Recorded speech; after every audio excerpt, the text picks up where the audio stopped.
ஸ்ரீ சங்கரா TV நேயர்களுக்கு நமஸ்காரம். இந்த இனிய காலை பொழுதிலே உங்கள் அனைவரையும் சுபதினம் நிகழ்ச்சியில் சந்திப்பதில் மிக்க மகிழ்ச்சி. இன்று 7/6/2024 இந்த நாள் எப்படிங்கிறத பார்க்கலாம் வாங்கோ. இன்றைய தினம் குரோதி வருடம் வைகாசி மாதம் 25ஆம் தேதி வெள்ளிக்கிழமை. திதி பார்த்தோம்னா வளர்பிறை பிரதமை திதி மாலை 4:45 வரைக்கும் இருக்கு. அதனைத் தொடர்ந்து வளர்விரை த்விதியை திதியானது வந்து விடுகிறது. இன்னைக்கு நட்சத்திரம் பார்த்தோம்னா மிருகசீர்ஷ நட்சத்திரம் இரவு 7:41 வரைக்கும் இருக்கு. அதனைத் தொடர்ந்து திருவாதிரை நட்சத்திரம் என்பதும் வந்து விடுகிறது. இந்த நாள் முழுவதுமே ஒரு சித்தயோகம் கூடிய நாளாக அமைந்திருக்கிறது. இதுபோக பஞ்சாங்கத்திலே வரக்கூடிய யோகம் அப்படின்னு சொல்லி பார்த்தோம்னா இன்னைக்கு சூலம் அப்படிங்கிற ஒரு நாம யோகத்தை கொடுத்திருக்கா. கரணம் பார்த்தோம்னா பவம் அப்படிங்கிற ஒரு கரணத்தை கொடுத்திருக்கா. இந்த நாளானது ஒரு சமநோக்கு நாளாக அமைந்திருக்கிறது. இன்னைக்கு என்ன ஸ்பெஷல் அப்படின்னு சொல்லி பார்த்தோம்னா இன்றைய தினம் பஞ்சாங்கத்திலே இஷ்டி அப்படின்னு சொல்லி கொடுத்திருப்பா. ஒவ்வொரு பிரதமை திதி நாளன்றும் நம்ம இந்த இஷ்டிங்கிற வார்த்தையை பார்த்துட்டு வரோம். அதாவது யாகாதி கிரியைகளை செய்து வருபவர்களுக்கு ஒரு உகந்த நாளாக இந்த நாளானது அமைந்திருக்கிறது அப்படிங்கிறது தான் அந்த இஷ்டி அப்படிங்கிற வார்த்தையானது குறிக்கிறது. இது போக இன்றைய தினம் என்ன ஸ்பெஷல் அப்படின்னு சொல்லி பார்த்தோம்னா இன்னைக்கு சந்திர தரிசனம் அப்படிங்கிறத கொடுத்திருப்பா. இன்றைய தினம் மாலை பொழுதிலே சரியாக 6:30 மணியிலிருந்து 7:29 மணி வரை நாம் அந்த சந்திரனை தரிசிக்க முடியும். இது போக இன்னைக்கு பஞ்சாங்கத்துல ஜேஷ்ட சுத்த பிரதமை அப்படின்னு கொடுத்திருப்பா. இது என்ன ஜேஷ்ட சுத்த பிரதமைன்னு சொல்லி பார்த்தோம்னா அந்த சாந்திரமான மாதங்களிலே வரக்கூடிய அந்த ஜேஷ்ட மாதத்தினுடைய முதல் தேதியாக இந்த நாளானது அமைந்திருக்கிறது என்பதுதான் அதற்கான பொருள். இது போக இன்றைய தினம் பஞ்சாங்கத்திலே புன்னாக கௌரி விரதம் அப்படிங்கிறதையும் கொடுத்திருக்கா. சென்னையை பொறுத்தவரை இன்றைய தினத்தினுடைய சூரிய உதயம் என்பது காலை 5:45 சூரிய அஸ்தமனம் என்பது மாலை 6:30 சந்திர உதயம் என்பது காலை 6:12 சந்திர அஸ்தமனம் என்பது மாலை 7:29 சம்பவிக்கிறது. பிரம்ம முகூர்த்த நேரம் பார்த்தோம்னா நாளைய தினம் அதிகாலை 4:15 முதல் 5:45 வரையில் நீடித்திருக்கிறது. சென்னையை பொறுத்தவரை இன்றைய தினத்தினுடைய ராகு காலம் என்பது பகல் 10:32 முதல் மதியம் 12:07 வரையிலும், யமகண்ட காலம் என்பது மதியம் 3:19 முதல் மாலை 4:54 வரையிலும், குளிகை காலம் என்பது காலை 7:21 முதல் 8:56 வரையிலும் நீடித்திருக்கிறது. இன்றைய தினத்தினுடைய தினாந்தம் சொல்லி பார்த்தோம்னா இரவு 1:32 தினாந்தம்ங்கிறத கொடுத்திருக்கா. சூலம் பார்த்தோம்னா இன்னைக்கு மேற்கே சூலம் பகல் 10:51 வரை அந்த சூல தோஷமானது நீடித்திருக்கிறது. அதற்குரிய பரிகாரமாக வெள்ளம் தானம் விடுத்து மேற்கு திசையை நோக்கி பயணிக்கலாம் அப்படிங்கிறதையும் சொல்லியிருக்கா. இன்றைய தினத்தினுடைய ஆன்மீக தகவலாக, இதை ஆன்மீக தகவலும் சொல்லலாம், ஜோதிட தகவலும் சொல்லலாம். ஒரு நேயர் கேள்வி கேட்டிருக்கார். அவருடைய கேள்வி என்னன்னு சொல்லி பார்த்தோம்னா யோக ஜாதகம் தோஷ ஜாதகம் என்றால் என்ன அப்படிங்கிறது தான் அவருடைய கேள்வியாக அமைந்திருக்கிறது. இது குறித்து நாம் பல முறை நம்முடைய நிகழ்ச்சியிலே விவாதித்திருக்கிறோம். இருந்தாலும் மீண்டும் ஒரு முறை, அதாவது இந்த யோக ஜாதகம் அப்படின்னு சொன்னா நம்ம ஏதோ ஒரு மிகப்பெரிய அதிர்ஷ்டத்தை தரக்கூடியது என்றும், தோஷ ஜாதகம்னு சொன்னா அதனால் ஏதோ மிகப்பெரிய தவறு நடந்துவிடும், ஒரு இழப்பு தான் உண்டாகும் அப்படிங்கிற மாதிரி ஒரு தவறான புரிதலை வைத்திருக்கிறோம். இது முதல்ல இந்த கான்செப்டே தப்பு அப்படிங்கிறத நம்முடைய மனசுல ஸ்ட்ராங்கா பதிய வைக்கணும். ஒரு யோக ஜாதகம் அப்படின்னு ஜோசியர் சொல்றார் அப்படின்னு சொன்னா அந்த யோகம் அப்படிங்கிற வார்த்தைக்கு என்ன தெரியுமா அர்த்தம்? 2 கிரகங்கள் ஒன்றாக இணைந்திருக்கிறதுன்னு அர்த்தம். ஒன்றுக்கும் மேற்பட்ட கிரகங்களினுடைய அந்த இணைவினை குறிப்பதுதான், அல்லது 2 கிரகங்களை ஒப்பிட்டு சொல்வதுதான் இந்த யோகம் அப்படிங்கிறத நம்ம புரிஞ்சுக்கணும்.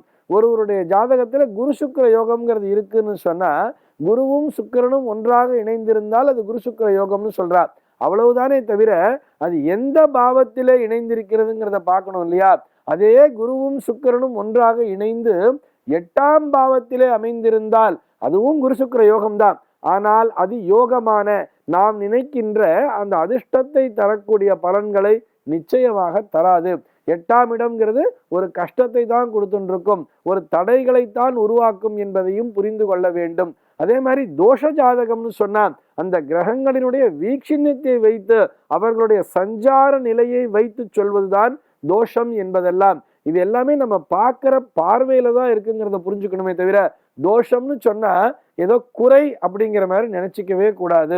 அதாவது இந்த தோஷமான அமைப்பினை கூட நமக்கு சாதகமாக எப்படி பயன்படுத்தி கொள்வது என்பதை நாம் புரிந்து கொள்ள வேண்டும். இந்த உதாரணத்தை நம்ம அடிக்கடி சொல்லியிருக்கோம். அதாவது ஒருவருடைய ஜாதகத்திலே தன்னுடைய குடும்பத்தோடு இணைந்து வாழ முடியாது அப்படிங்கிற மாதிரி ஒரு அமைப்பு இருக்குன்னு சொன்னா அது ஒரு குறைதான். ஆனால் அந்த குறையே அவர் எப்படி தனக்கு சாதகமாக பயன்படுத்திக்கிறான்னு சொல்லி பார்த்தோம்னா, குடும்பத்தை விட்டு அவர் மாத்திரம் தனியா எங்கேயோ ஒரு வெளிநாட்டுல போய் கஷ்டப்பட்டு சம்பாதிக்கிறார் இல்லையா, கஷ்டப்பட்டு சம்பாதிச்சும் பின்னாளிலே தன்னுடைய குடும்பத்தோடு இணைந்து கொள்கிறார். அவருடைய ஜாதகத்துல பார்த்தோம்னா 2ஆம் இடம்ங்கிறது டிஸ்டர்ப் ஆயிருக்கும். அந்த குடும்பத்தோடு அவரால் சேர்ந்து இருக்க முடியாத ஒரு சூழல் அப்படிங்கிற ஒரு விஷயமானது அமைந்திருக்கும். அதே மாதிரி 7ஆம் பாவாதிபதி 3இல் இருந்தாலும் 3ஆம் பாவாதிபதி 7இல் இருந்தாலும் கலத்திர தோஷம்னு சொல்லுவார். கலத்திர தோஷம்னு சொன்ன உடனே இதனால ஒரு பிரச்சனை அப்படிங்கிற மாதிரி எடுத்துக்க கூடாது. எப்படி நம்ம புரிஞ்சுக்கலாம்னு சொன்னா, மனைவியின் மூலமாக இவருக்கு கிடைக்க வேண்டிய சுகங்களிலே குறைவு உண்டாகும் எடுத்துக்கலாம். ஆனால் இதை குறையாக கருதாமல் மனைவியை விட்டு சற்று விலகி இருக்கும் பொழுது, அதாவது ஒரு 15 நாளைக்கு ஒரு தடவை தான் வீட்டுக்கு வந்துட்டு போறாரு, ஒரு மாசத்துக்கு ஒரு தடவை தான் வீட்டுக்கு வந்துட்டு போறாருன்னு இருக்கும் பொழுது அங்கே மனைவியுடன் எந்த விதமான பிரச்சனையும் வராதல்லவா. ஒரு நாள் மட்டும்தான் வீட்டுக்கு வராருன்னும் பொழுது எப்படா வீட்டுக்கு வருவார் தானே காத்துட்டு இருப்பார். ஆக எந்த அமைப்பு நமக்கு இருக்கிறது என்பதை பார்த்து கொள்ள வேண்டும். யோகம் என்றால் ஏதோ பெரிய அதிர்ஷ்டம் என்று நினைத்து கொள்ளக்கூடாது. ஒருவருடைய ஜாதகத்துல பார்க்கும்போது சொல்லுவா, இவருக்கு இருதார யோகம் இருக்கு அப்படின்னு சொன்னா, இருதார யோகம் அப்படின்னு எடுத்துக்க முடியுமா?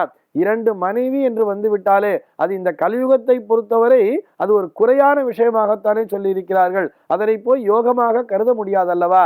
ஆக யோகம்னு சொன்னா அதிர்ஷ்டம் கிடையாதுங்கிறத புரிஞ்சுக்கணும். கிரகங்களினுடைய இணைவு, அதற்கான பலன் என்ன? குரு சண்டால யோகம்னு சொன்னா அது ஏதோ பெரிய அதிர்ஷ்டத்தை தராது. குருவோடு சனியோ அல்லது குருவோடு ராகுவோ அல்லது குருவோடு கேத்துவோ இணைந்திருந்தால் இந்த குரு சண்டால யோகம் அப்படிங்கிற ஒரு வார்த்தையை பயன்படுத்துவார். குருவோடு ஏதோ ஒரு அசுப கிரகம் சேர்ந்திருக்குன்னு அர்த்தம். அது என்ன பண்ணும்? குருவினுடைய வீக்ஷண்யத்தை குறைக்கும் தானே. குருவினுடைய அந்த சக்தி அப்படிங்கிறது அது கொஞ்சம் குறைச்சிரும் இல்லையா. அந்த குருவினுடைய தன்மையிலிருந்து நிறைய பேர் ஜாதகங்கள்ல பார்த்தோம்னா குருவும் ராகுவும் ஒன்னா சேர்ந்திருக்கும். அவர் வெளியில பார்க்கும்போது நேர்மையான மனிதரை போல் இருப்பார். ஆனால் உள்ள அவர் செய்கின்ற செயல்கள்லாம் பார்த்தோம்னா நேர்மைக்கு மாறானதாக இருக்கும். அதற்கு காரணம் என்னன்னு சொன்னா, அந்த குருவோடு ராகு இணைந்து அந்த குருவினுடைய குணத்தை குறைத்து விட்டது. ஆக இங்க இவருக்கு என்ன ஆகிறது? இந்த குரு சண்டால யோகம் என்பது ஒரு குறையையே தந்து விடுகிறது அல்லவா. ஆக யோக ஜாதகம்னா பெரிய அதிர்ஷ்டம் என்றும், தோஷ ஜாதகம் என்ன அதனால ஒரு பெரிய குறை உண்டாகிவிடும் என்றும் புரிந்து கொள்ளவே கூடாது. நமக்கு என்ன மாதிரி அமைப்பு இருக்கு, இந்த பலன் இப்படிதான் இருக்கும்னு சொன்னா அதை எப்படி சாதகமாக பயன்படுத்தி கொள்ள வேண்டும், நமக்கு அதை எப்படி நமக்கு ஏற்றவாறு ஜாதகத்தை நமக்கு சாதகமாக எப்படி பயன்படுத்தி கொள்ள வேண்டும் என்பதை புரிந்து கொண்டு செயல்பட்டால் இந்த யோகம் தோஷம் என்பதெல்லாம் காணாம போய் எல்லோருமே வாழ்க்கையிலே வெற்றியினைத்தானே பெறுவோம். இந்த தகவலோடு இன்றைய தினம் நான் உங்களிடமிருந்து விடைபெற்றுக் கொள்கிறேன். மீண்டும் உங்கள் அனைவரையும் நாளைய தினம் ஒரு சுவாரஸ்யமான தகவலோடு சந்திக்கிறேன். எம்பெருமானினுடைய திருவருளினாலே இந்த நாள் உங்கள் அனைவருக்கும் சுப தினமாக அமைவதற்கு வாழ்த்துக்கள்.